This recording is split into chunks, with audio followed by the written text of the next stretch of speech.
Adios, soldiers. It's a rainy Saturday, I'm caffeinated, I'm a little hungover, and I feel like today is the perfect time to do my October reading wrap-up. Now, I had plans for October, and then all of them went out the window because I went through a major reading slump / life crisis. And the outcome of that is that I now have a new job, so that's fun. Also, I've been living in this new sweater I got from AModelWho'sRead, and my affiliate link is below. October was also a weird month because it was like 28 degrees Canadian Celsius.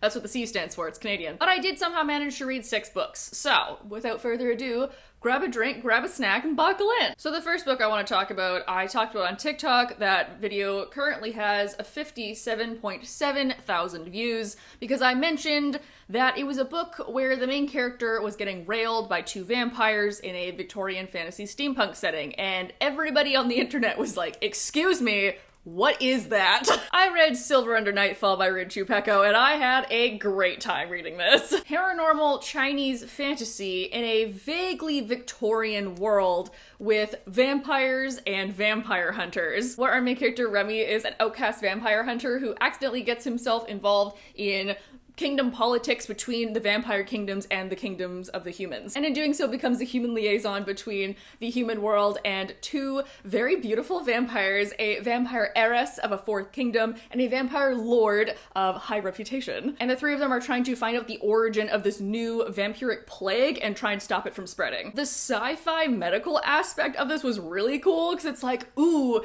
gloomy vampire kingdoms and like undead carriage horses and then science. You never know where science is hiding and it'll just sneak up and get you. This does turn into a poly threesome, and you know what? I loved watching the evolution of their relationship. The banter is so good, it's so funny. It really shows that gradual earning of trust and being vulnerable in relationships. Working through trauma that comes from a variety of places and slowly learning that like you're deserving of love.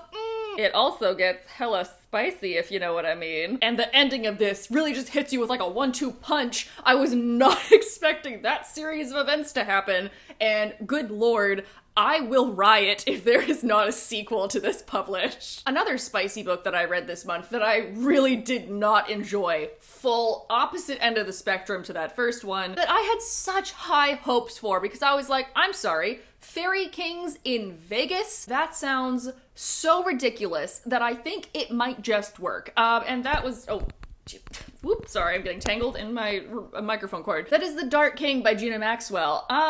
Yeah, I'm really disappointed in this. Our main character, Bryn, gets a mysteriously free trip to Vegas to this very fancy hotel, and she's in the middle of career pass and she doesn't know what she's doing, so she goes and has a fun weekend to say fuck it and go party. But after a drunken one-night stand, she accidentally gets herself married to Caden, who is this very high fairy lord of the night court, who also happens to be a billionaire who owns most of the Vegas Strip. Because of that ceremony, now they both need to be in close proximity to one another, otherwise it will physically hurt them, and they're both trying to figure out how to untangle that curse while also, you know, fairy court politics. Okay, so here's the thing though. I did DNF this at about 50%. But, just like I said in a previous video of mine, wherever the card is, I understand that I am not the target demographic for this because I really do not like degradation in sexy scenarios, and there's a lot of that in here. Also, for the love of God, do not describe your genitals as looming. You know what? Maybe this is just me. Like, maybe I'm over that, like, extremely tall, brooding man in a suit who, like, couldn't give a fuck, you know? I mean, I do love a man in a suit, don't get me wrong. I love anybody in a suit. Like, a person of any gender, if you're in a suit, I want to climb you. I thought Bryn was much better written than Caden, but her Midwestern charm still did not get to me. So if you like, you know, being called names and some dub con, maybe this is for you, but it definitely isn't for me. Okay, but now for a book that I loved, because as an English lit major, I love a good death in the maiden motif. Who doesn't? And as we all know, I'm a fiend for the aesthetic, and Little Brown had the audacity to put Belladonna by Adeline Grace in front of me, and I was like, absolutely, that's coming home with me. And then once you get her home, she has another surprise, because under the dust jacket... Ooh! I'm sorry. I'm so sorry. This bitch, respectfully, this is stunning. This is a new adult gothic mystery about Signa, who gets an invite to go and live with her mysterious, reclusive, yet very rich cousins named the Hawthorns. And when she gets to the manor, it turns out that the mother of the family died, and the younger daughter is now afflicted with the same mysterious illness. And since Signa herself has an interesting connection with death, she is able to see ghosts, and the ghost of the mother comes to her saying that she was murdered, and she has to solve who did it in the house. It's an atmospheric, dark fairy tale, romantic gothic with immaculate interior decor. A major theme of this is do not go gently. There's a lot of, breaking out of societal expectations. I also like that our main character grows into accepting that she has this dark power and is kind of like, I'm not going to be the better person, actually. And the guilt and burden that she carries from making those hard choices and sticking with them is something that I'm interested to see develop over the sequel. Death personified is a character in this, and ooh, I love a construct made flesh and bone. Also, the Shadow Man is not only very charismatic, he is downright seductive. Oh my goodness. My only criticism of this is that I think that Adam Grace didn't take it to high enough extremes. I think I would have liked the character development a little bit more if we had gone into those deeper changes in her character. And now for a book that really did surprise me.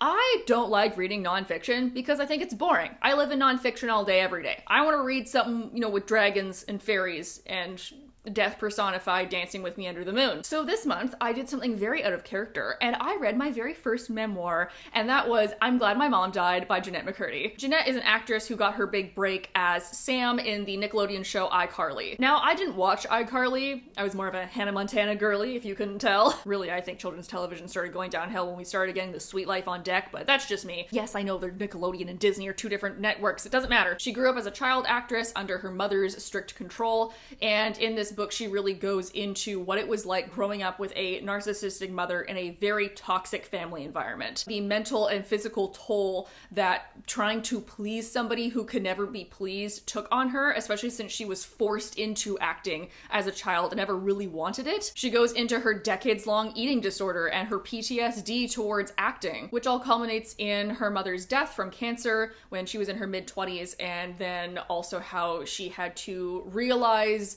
that her life was not as she thought it was, and what her life would have been like if her mother was still alive. I got this as an audiobook, and as I do with many audiobooks, I, was listening to it on the bus to work or when I was grocery shopping, and this was very difficult to listen to on public transit. This is a very painful look into Jeanette's life, and I really appreciated that she narrated herself and that she really went into those rough, hard details. And I'm really happy for her that she's able to now work through this and is going on to better things in her life. I know everyone that has read this has given it 5 stars. I did as well. Thank you for sharing this with us, Jeanette. All right, second last, we'll do one that's a little bit more upbeat.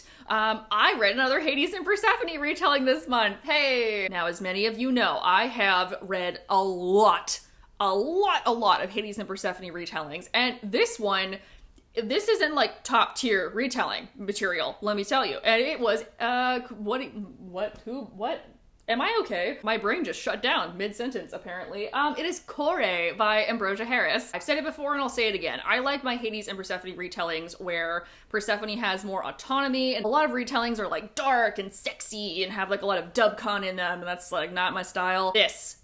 This is my style. Oh god, lip gloss. This is the way to do a spin on a legend, because it starts when Persephone is a child and her name is Kore. And it documents her growing up with Demeter and realizing that she has this nature magic, but then also periodically meeting Hades throughout her life growing up and not realizing that he is the king of the dead. And while I know that could have come across as creepy, it's actually not. It's actually quite sweet. And she is already interested in going to the underworld when she makes the choice to go there herself. And once she gets there, there's this whole thing of her exploring Tartarus by accident, which the worst wrong turn you possibly could take. So she's off having adventures and being a badass all by herself, for a while before Hades even comes into the picture. And most Hades suck. But this Hades, this man is winning Boyfriend of the Year. Oh my god, what a guy. He's just an introverted king who cares about his subjects and is a little bit busy with the paperwork side of stuff. You know, he's not scary, he's just busy. And while it does have a couple of spicier scenes, this definitely is more romantic and definitely more literary than a lot of the retellings that I've read. So yeah, Corey gets the A Model Who's Read stamp of approval when it comes to H&P retellings.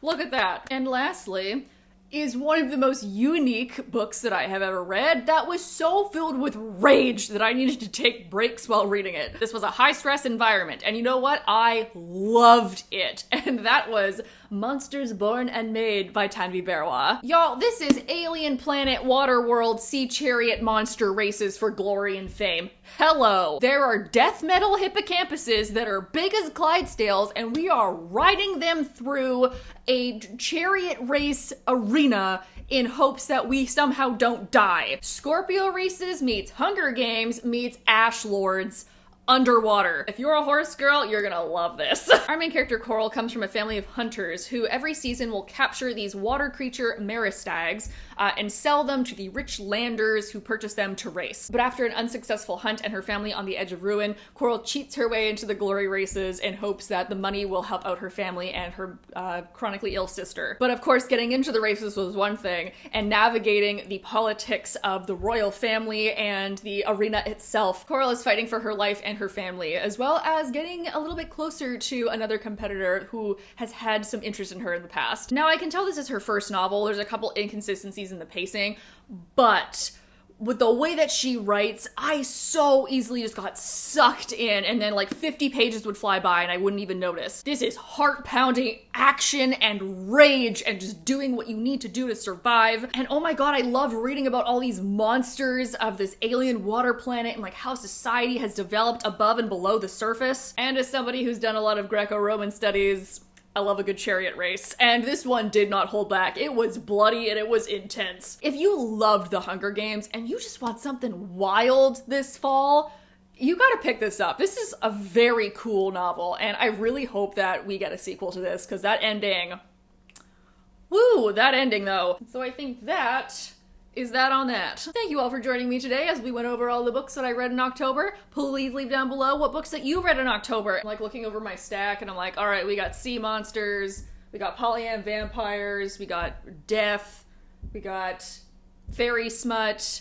and then we got like trauma. But like I mentioned in the beginning of the video, I am starting a new job this week. I'm starting right now as you guys are watching this when this video goes up, which is very exciting. I got a job with a book distribution company in Vancouver, so I'm so excited to finally be working in publishing. It's everything I've ever wanted, and I'm very, very excited about it. So we'll see what books I bring home in the next couple of months. I am all out of tea, so I'm gonna go get another drink. I wish you all the best in your November reading exploits. You know where to click to like the video. You know where to click to subscribe. I hope you guys are all having a nice day wherever you are, and I will see you all next week. Bye!